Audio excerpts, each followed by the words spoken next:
ప్రజల చిరకాల కోరికైన గోదావరి కృష్ణ అనుసంధానం ప్రారంభమవడం సంతోషంగా ఉందన్నారు కేంద్ర మంత్రి వెంకయ్య నాయుడు. నదుల అనుసంధానంలో అరుదైన ఘట్టానికి ఆంధ్రప్రదేశ్ వేదికైందన్నారు. దీన్ని విజయవంతంగా పూర్తి చేసిన సీఎం చంద్రబాబును అభినందిస్తున్నారన్నారు వెంకయ్య.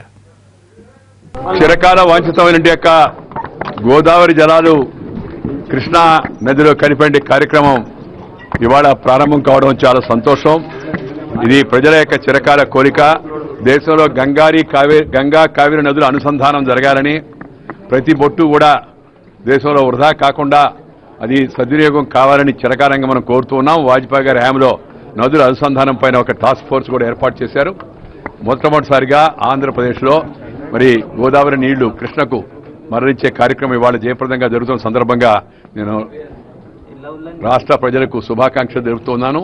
అలాగే ఈ కార్యక్రమం చేపట్టి విజయవంతంగా పూర్తి చేసిన రాష్ట్ర ప్రభుత్వాన్ని, ముఖ్యమంత్రి శ్రీ చంద్రబాబు నాయుడు, అలాగే మన నీటిపారుదల శాఖ మంత్రి శ్రీ దేవినేని ఉమామహేశ్వరరావు, తదితర సాంకేతిక సిబ్బందిని అందరినీ హృదయపూర్వకంగా అభినందిస్తున్నాను.